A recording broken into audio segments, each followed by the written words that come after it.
920 KWAD. I'm CJ Baumgartner. We're going to let Corey go back over to the Superstation. In the meantime, here's a mini morning sports desk.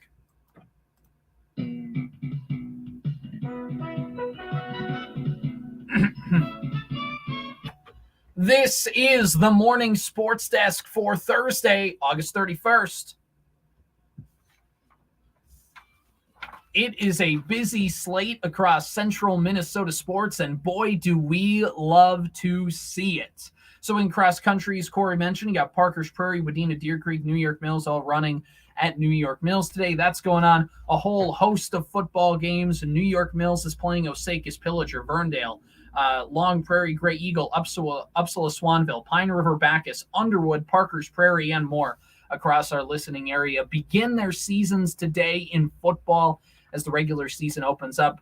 Good luck to all of our local runners and all of our local football teams and players, coaches, fans, parents. You get the gist as the regular season begins today for them. A couple schools began last week, but now is when things really kind of kick into full gear for that full swing of things this week. On our broadcast schedule today, we do have some high school volleyball on the airwaves. Wadena Deer Creek is taking on the Perham Yellow Jackets. They are driving over to the Hive on Highway 10 in Perham, and they will have that matchup there. It is a rivalry reignited, if you will.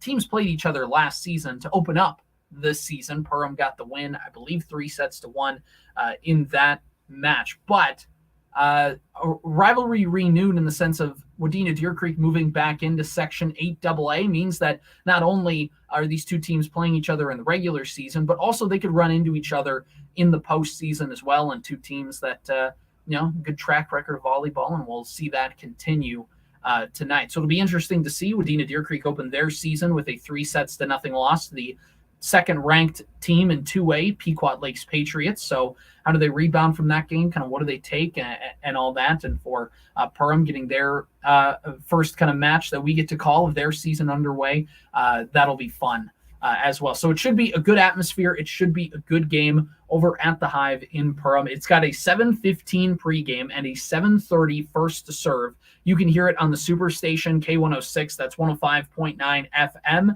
You can also listen on WadenaRadio.com or the Superstation K106 mobile app is where you can hear that online as well.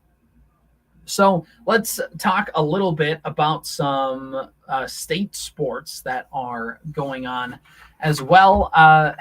Be remiss to say that the Golden Gophers, me and Corey talked about this earlier in the week, but the Minnesota Golden Gophers begin their football season. It's on Fox tonight, and they're playing the good old Nebraska. You see corn as far as the eye can see, but all they're going to be seeing today is a sea of maroon and gold because the Gophers will have the home opener at Huntington Bank Stadium tonight. I believe Max Williams, former tight end, he played for the Gophers about 10 years ago now already, which is crazy.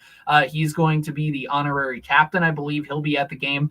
It's a good kind of schedule for the Gophers early. Nebraska is a team that just fired their head coach a year ago, Matt Rule. He used to coach the Carolina Panthers. Now, after getting banished because he was a horrible NFL coach, is going back to college where he did a decent job turning around Baylor, getting them pointed in the right direction. But again, first year at Nebraska, very first game. It'll be a bit of a work in progress for him. So if you're the Gophers, that's a good thing. You beat up on them early before they get any chance to kind of build some momentum, build some kind of chemistry, figure out what they do well. They're kind of going in blind and trying to see what happens. So good opportunity for the Gophers to get a win. Now, that being said, PJ Fleck has beat Nebraska 5 out of the last 6 years, but there are Bowling Green games. There are games against Illinois. There are little hiccups along the road. So it's not a guaranteed win by any stretch of the imagination, but it's going to be a fun season for the Golden Gophers. They do have the third toughest schedule in all of FBS, which is not going to bode well for them. They have Michigan, they have Ohio State, they have Penn State all on the schedule this year, I believe. And they're also in a couple weeks going to play North Carolina in Chapel Hill. And they have one of the best quarterback prospects in the country, a guy that next year in the NFL draft could be talked about by Vikings fans as a potential replacement for Kirk Cousins. So there's a bit of toughness in the schedule this year. Of course, that's not even counting the Wisconsin and Iowa games that seemed to give the Gophers some trouble as well. But the beginning part of the season, Ethan Kaliakmanis, the kid from Illinois with a very Greek name, is the starting quarterback now. And the hope is, and maybe the intriguing part of this is, he's got some starts under his belt. So last year we saw PJ Fleck really hold him under a tight leash of, we don't want you to throw too much. We don't want to put too much on your plate. We don't want to, we're kind of throwing you into the fire here. Let's make it as easy as possible. Let's run the ball 40 times a game and let's see what happens. Now, a full summer.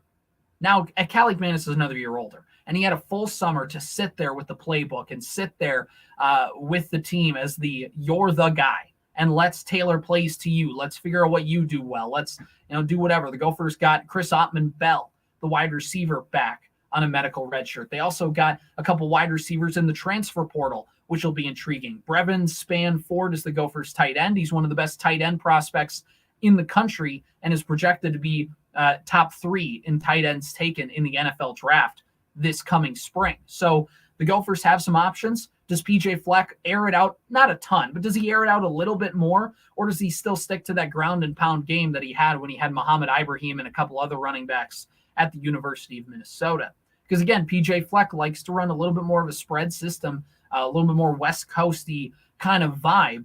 And he really hasn't done that a ton at Minnesota. He's been a lot of power running and pair and a spare and all that kind of stuff, which is good. I'm not necessarily saying one's good or bad, but it'll be intriguing to see if that was just the system they played under at the University of Minnesota, because Tanner Morgan was the quarterback and that fit him better. And now does the offense change at all for a new quarterback who's in the first season, full season of being the starting quarterback? So that'll be fun to see.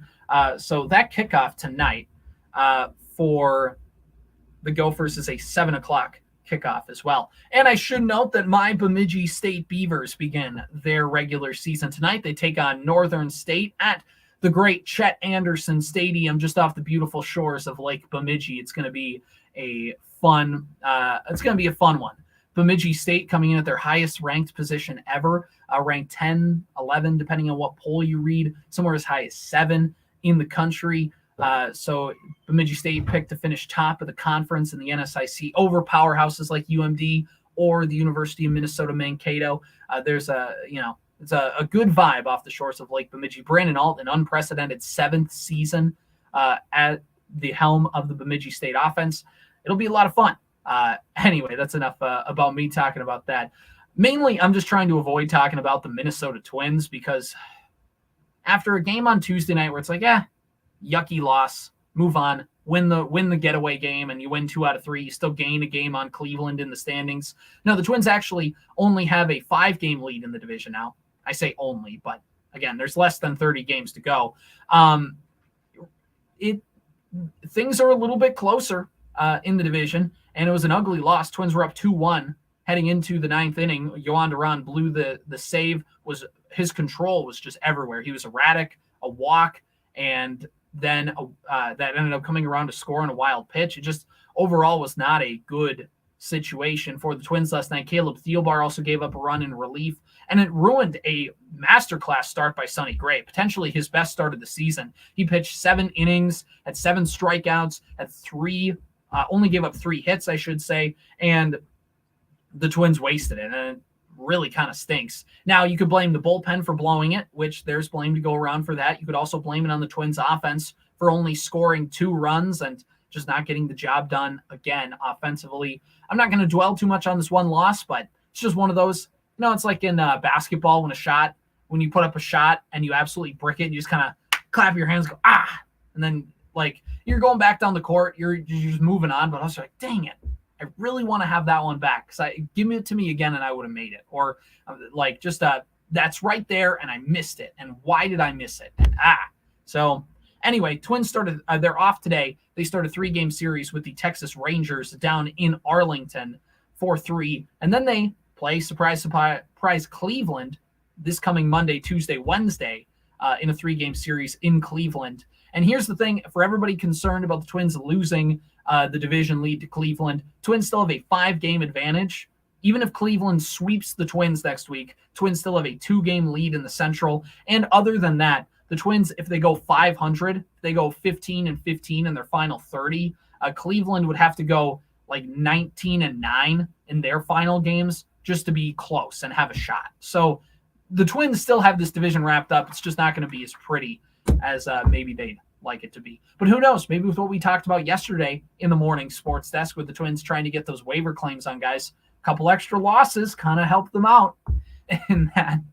I'm trying to rationalize this. It's all I got left. All right, this has been the morning sports desk for Thursday, August 31st. 7:31 on KWAD. Here's MNN News. Minnesota News Network. I'm Brent Palm.